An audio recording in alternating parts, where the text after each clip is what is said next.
Everyone in the NBA right now agrees that the Oklahoma City Thunder are next up. They had the second youngest roster in the NBA last season, and the other teams that finished around them in that category were teams like San Antonio, Charlotte, Portland. All teams that we can agree are not very good. Meanwhile, the Thunder won a playoff series, the youngest team ever to win a playoff series. They went 6 games with a Mavs team that ultimately made the finals. And honestly, if you look back at that series, if Dallas had shot in that Thunder series the way that they did in the finals, OKC easily could have made the Western Conference Finals and even beyond that this season. So we can all agree that Oklahoma City is on their way to being real legitimate championship contenders and arguably are already there. But this offseason, they have an opportunity to take things to a completely different level. And for years, we've known that Oklahoma City was going to be able to make all these different moves. They're going to have all these draft picks, maybe bring in a star, constantly reinforce the roster. But the thing that is different about this offseason that will not be the case for years for Oklahoma City is they are real players in free agency as well. And this is the last time that OKC will have that meaningful cap space to use. When you look at their contracts, they only have one max guy on there, which is unusual for a team that just got the 1 seed in a very tough Western Conference. And that's because of that youth that I talked about earlier. Critical pieces like Chet and Jalen Williams, they're still on their rookie scale contracts for now, which keeps the expenses low and allows for all this cap space that OKC has. You're not supposed to have as much talent as they do and still have cap space.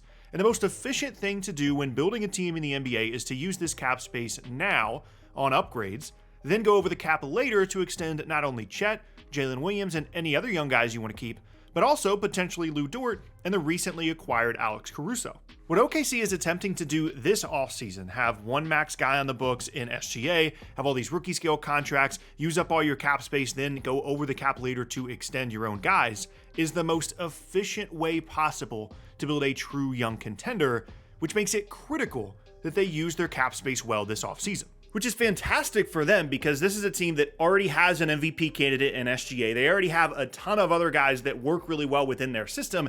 And this free agency class, what it lacks for in star talent, does have exactly the kind of pieces that Oklahoma City needs. And there's 2 main things they're going to be looking at to try and add in free agency. The first is, of course, more size and more specifically more bulk in the front court. Chet Holmgren, for as good as he was in what was basically his rookie season in the NBA, cannot be the Thunder's long-term, full-time 5 regardless of matchup. There are going to be certain teams in which Chet is an awesome option because of his ability to defend the rim and his ability to shoot from 3, but there are going to be times that Oklahoma City is going to need another option in the front court, and that is going to be a huge priority for them this offseason. And of course, the other area of improvement for them was a Josh Giddey replacement, a 5th starter, someone that fits really well at the end of these games, which they got by sending him to Chicago for Alex Caruso, a deal that I absolutely loved for OKC. But there is something with that trade that not a lot of people are talking about. Caruso, as good as he is, has never really been a full-time starter. He kind of was last year when he set a career high in minutes and games started, but that career high in minutes was almost 29 minutes a game. He's not someone that's ever been a 34, 35 minute a game guy. And he's had some injury issues over the course of his career as well. And so as helpful as I think he's going to be, maybe not necessarily in a super high volume minute role. So for OKC, even though they did solve their Josh Giddey problem and as good of a defender as Caruso is, they're still going to want to use the cap space that, by the way, they still have post-Caruso trade to add even more depth on the wing and in the backcourt to potentially utilize Caruso in more of a 6th-man role to keep those minutes down and make him more effective, while also, of course, trying to solve that big man issue we talked about as well. And if you look around the league right now, there are definitely some rumors swirling about who specifically they might be targeting. First and foremost, Klay Thompson feels like a legitimate option for OKC as that 5th starter, as someone that provides floor space and can still guard a little bit at this point in his career. And I'm of the opinion that if you put Klay in a situation that has as much space and as much playmaking as they do in Oklahoma City, he can still thrive and he can still be a starting caliber player on a really good team. As good as Golden State has been over the last handful of seasons at times, they really struggle with offensive creation. They struggle with finding advantages, and Klay can now be one of those guys in Oklahoma City. They have plenty of guys that can create the advantages, and then he can just be the spacer, which is exactly what he should be at this point in his career. And OKC can go out and get him on a shorter deal, 2 years, 3 years at $30 to $35 million a year, and it doesn't really impact their long-term flexibility despite bringing in someone that is so much older than the rest of their roster. In terms of some rumors that we have about guys in the front court, Isaiah Hartenstein's name continues to come up with Oklahoma City. He's got some good passing vision. He's one of the better rebounders in the entire Eastern Conference, and he's someone that it would be a little bit of a risk for Oklahoma City to bring in because we don't have a huge sample size of him being a fantastic starting caliber NBA player, but he was really good for the Knicks, provides a toughness that it seems like they need, and would fit decently well within their offense despite not being able to space the floor, at least not being asked to space the floor a ton.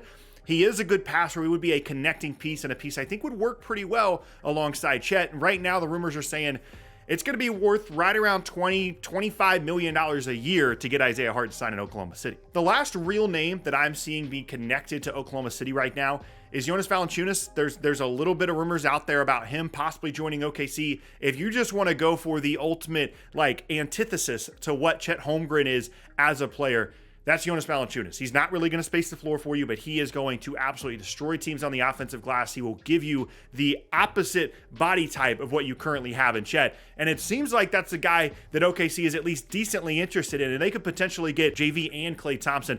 I would expect that the big man spot is somewhere that they're going to try and be a little bit cheaper with and maybe go all out for that perimeter player. Or some other guys that aren't currently being rumored, but I think we could certainly speculate would be good additions for Oklahoma City. In the top of that list for me, a guy that I can't believe we don't have rumors or anything out there right now in relation to him potentially leaving and going to OKC is OG Anunoby. If you just tried to create a player in a lab that would be perfect for what OKC needs right now, it would be OG Anunoby. He can guard, he can shoot, he can create a little bit, and he would be perfect within this offense. Gives them flexibility in terms of being able to play bigger or play smaller. They've got every single body type covered defensively between him and Lou Dort because OG has more length, obviously, and Dort is stronger. Those two guys together, alongside the offense that they already have in Oklahoma City, would be unbelievable. The only question would be if the Knicks aren't willing to step up and give OG a ton of money, and if the $35 million a year in cap space that OKC currently has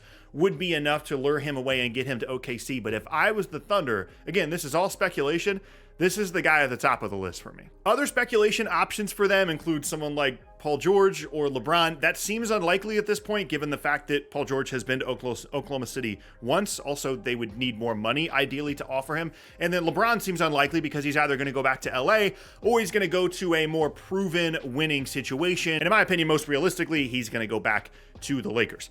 Now, the nice thing for OKC, they now have the opportunity after that, after signing those guys, to use all these future draft picks that they have, to use all of these assets and pair that with some other salaries and still go out and get another really critical, important piece for them. Step one is going to be free agency, whether it be a big contract like OG Anunoby or a handful of smaller contracts to add to their depth.